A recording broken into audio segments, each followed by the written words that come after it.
Hi friends, नमस्कार सर्वांना. मी साधना. माझ्या बऱ्याच मैत्रिणींची तक्रार होते की राशनच्या तांदळापासून बनवलेली इडली वातड, चिवट आणि कडक होते. बनवली की थोड्या वेळाने लगेच कडक व्हायला लागते किंवा तिला आपण खाऊ शकत नाही. इथे पाहू शकता, एक इडली मी तोडून दाखवलेली आहे. अतिशय मऊ, जाळीदार आणि अगदी गुबगुबीत ही इडली झालेली आहे. तर आज आपण राशनच्या तांदळापासून हॉटेलसारखी इडली आणि हॉटेलसारखाच कुरकुरीत डोसा बनवणार आहोत.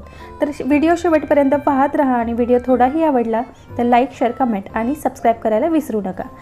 इडली बनवण्यासाठी इथे आपण घेतलेला आहे राशनचा तांदूळ. राशनचा तांदूळ असा थोडासा जाड, असा शाईन नसलेला आणि मळकट असतो किंवा असा तुकड्यांमध्ये असतो.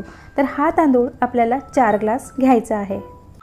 वाटी किंवा ग्लास तुम्ही तुमच्या इच्छेनुसार मोठा किंवा छोटा घेऊ शकता. इथे मी छोट्या आकाराचा ग्लास घेतलेला आहे. तर तुम्ही तुमच्या गरजेनुसार इथे क्वांटिटी वाढवायची आहे. ठीक आहे. इथे 4 ग्लास आपण तांदूळ घेतलेला आहे. सेम ग्लासने आपण इथे 2 ग्लास इथे उडदाची डाळ घेणार आहोत. तर इथे मी अख्खी उडदाची साल नसलेली डाळ घेतलेली आहे. तुम्ही तुकड्यांमध्ये सुद्धा घेऊ शकता. बरोबर 2 ग्लास आपण इथे उडदाची डाळ घेतलेली आहे आणि आपल्याला हे कमीत कमी 3-4 पाण्याने स्वच्छ धुवून घ्यायचं आहे.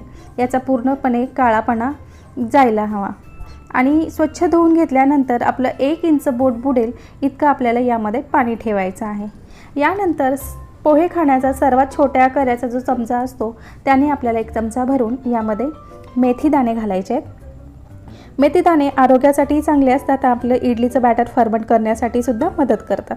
यानंतर आपण एक खास इन्ग्रेडियंट वापरणार आहोत, तो आहे भात. यामुळे आपली इडली होणार आहे अतिशय जाळीदार, मऊ आणि लुसलुशीत. इथे तुम्ही शिल्लक राहिलेला भात किंवा ताजा भातही घेऊ शकता. भात कुठला घ्यायचा? घरामध्ये तुम्ही जो नेहमी खाता तो भात घेऊ शकता. बासमती असला तरी चालणार आहे, राशनचा भात असला तरी चालणार आहे. इथे मी घेतलेला आहे सोना मसुरी भात. आणि हा रात्रीचा शिल्लक राहिलेला भात होता. डाळ तांदूळ ज्या ग्लासाने घेतलेले आहेत त्याच ग्लासाने आपल्याला इथे 1 ग्लास भात घ्यायचा आहे आणि कमीत कमी 5 तासासाठी आपल्याला हे मिश्रण भिजत ठेवायचं आहे. आणि 5 तासानंतर आपण इथे हे मिश्रण सगळं खोलून पाहत आहोत. पाहू शकता, अगदी भिजून वर आलेलं आहे. पाणी यातलं कमी झालेलं आहे. हाताने थोडंसं आपल्याला एखादा डाळीचा किंवा भाताचा कण असा तोडून बघायचा. सहज तुटत आहे, याचा अर्थ असा की आपलं हे मिश्रण वाटण्यासाठी अगदी रेडी झालेलं आहे.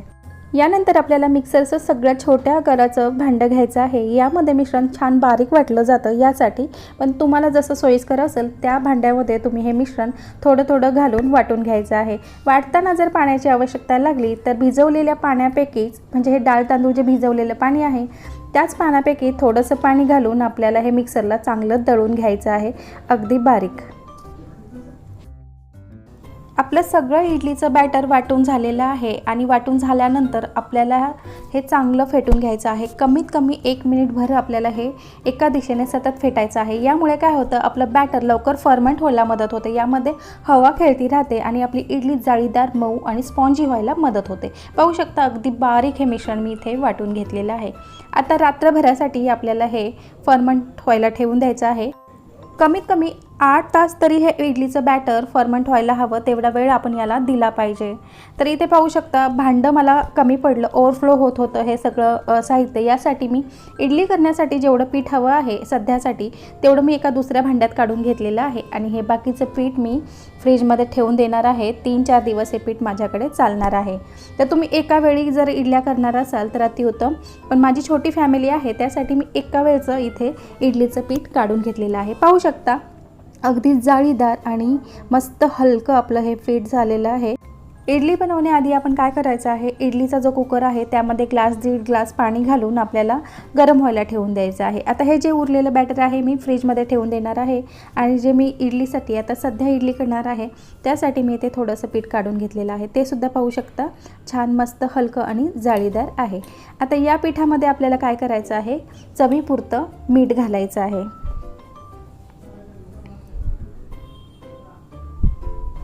आणि अगदी चिमूटभर आपल्याला यामध्ये खायचा सोडा घालायचा आहे. आता इथे आपण फक्त 4 इडल्या बनवणार आहोत, त्यासाठी हे मी प्रमाण सांगत आहे. जर तुम्ही जास्त प्रमाणात इडल्या बनवणार असाल तर मिठाचं आणि सोड्याचं प्रमाण थोडंसं वाढवायचं. आता मीठ आणि आपल्याला सोडा घालून झाल्यानंतर काही सेकंद थोडंसं फेटून घ्यायचं. फेटल्यामुळे आपली इडली छान हलकी व्हायला मदत होते। आता इथे घेतलेलं आहे इडली पात्र आणि यामध्ये अगदी थेंब थेंब तेल घालायचं आणि तेल घालून याला छान ग्रीस करून घ्यायचं। यामुळे इडली तळाशी चिकटत नाही, सहज वरती निघून येते। बनवलेल्या आपल्या बॅटरपैकी एक एक पळी आपल्याला या साच्यामध्ये पीठ किंवा बॅटर घालून घ्यायचं आहे। अगदीच काटोकाट भरायचं नाही, इडली फुलण्यासाठी थोडीशी याला जागा ठेवायची। बॅटर भरून झाल्यानंतर हलक्या हाताने थोडंसं टॅप करायचं आणि ही इडली आपल्याला स्टीम करायला घ्यायची आहे। तर इडली आपण स्टीमरमध्ये ठेवूया, म्हणजे इडली कुकरमध्ये स्टीम करायला ठेवूया आणि स्टीम करण्याची वेळ असणार आहे कमीत कमी 10 मिनटं। 10 मिनटासाठी आपल्याला मीडियम गॅसवर ही इडली स्टीम करून घ्यायची आहे। लक्षात ठेवा, गॅस इथे अतिशय मोठा करायचा नाही। आणि 10 मिनटानंतर आपण हे झाकण उघडून पाहत आहोत। आपली इडली एकदम स्टीम झालेली आहे, उकडलेली आहे। मी चेक करायचं दाखवणं विसरून गेले, पण इडली मस्त आपली 10 मिनटामध्ये तयार होते। आता 24 तास ही इडली मऊ राहावी यासाठी आपल्याला वापरायची आहे एक छोटीशी आणि खास ट्रिक। इथे घ्यायचं आहे रूम टेम्परेचरवरचं पाणी आणि इडली गरम असतानाच यावर आपल्याला थोडं थोडं पाणी शिंपडायचं आहे आणि हे शिंपडलेलं पाणी आपल्याला कमीत कमी अर्धा मिनटं असंच राहून द्यायचं आहे आणि अर्ध्या मिनटानंतर हे ओतलेलं पाणी किंवा शिंपडलेलं पाणी थोडंसं निथळून घ्यायचं। यामुळे काय होतं, इडलीवर असं पाणी मारल्यामुळे तुम्ही बनवलेली इडली, अगदी सकाळी बनवलेली इडली रात्रीपर्यंत जरी ठेवली तरी ती मऊच राहणार आहे 24 तासापर्यंत, गॅरंटीने सांगते। कारण अशी इडली माझ्या घरामध्ये नेहमी बनवली जाते आणि पाहू शकता आपली एकूण एक इडली अगदी सहज निघत आहे, सहज वेगळी होत आहे आणि ह्या सगळ्या इडल्या बनवलेल्या अगदी हलक्या फुलक्या आणि मस्त जाळीदार झालेल्या आहेत, तितक्या स्पॉन्जीही झालेल्या आहेत। एक इडली मी तुम्हाला थोडीशी दाबून दाखवते, पाहू शकता पुन्हा आपल्या शेपमध्ये येत आहे आणि अशाच प्रकारे आपल्या ह्या सगळ्या इडल्या मस्त मऊ लुसलुशीत झालेल्या आहेत। आपण जेवढं बॅटर घेतलं होतं किंवा डाळ तांदळाचं जे प्रमाण घेतलेलं होतं तेवढ्या बॅटरमध्ये आपल्या साधारण 18 ते 20 इडल्या तयार होतात एका वेळेला। पण इथे मी तुम्हाला गरजेपुरत्या इडल्या करून दाखवलेल्या आहेत। तर हे पहा, आपलं इडली सांबार रेडी आहे। सांबारची रेसिपी अपलोड केलेली नाही, मी इन्स्टंट इथे सांबार बनवलेला आहे। आता यानंतर आपण डोसा करणार आहोत। याच बॅटरपासून आपण हॉटेलसारखा कुरकुरीत डोसा कसा बनवायचा ते पाहणार आहोत। तर इथे मी डोसा बनवण्या इतकं बॅटर बाजूला काढून घेतलेलं आहे। त्यामध्ये मी चवीपुरतं मीठ आणि इथे पाव चमचा साखर घातलेली आहे। साखर घालण्याचं कारण हे की बॅटर जेव्हा आपण बनवतो किंवा डोसा जेव्हा सोडतो तर साखर यामध्ये क्रिस्टलाइज होते, डोशाला एक छान ब्राऊन कलर यायला लागतो आणि डोसा छान कुरकुरीत आणि टेस्टी लागतो, अगदी हॉटेलसारखा। यासाठी आता साखर मीठ घालून झाल्यानंतर अगदी थोडंसं पाणी घालायचं। हे पीठ आपल्याला सरसरीत करून घ्यायचं आहे, थोडंसं फेटून घ्यायचं, पाहू शकता कन्सिस्टन्सी। यानंतर आपल्याला गॅसवर नॉनस्टिकचा पॅन ठेवायचा आहे, त्यावर थोडंसं तेल घालून तवा चांगला गरम करून घ्यायचा आहे।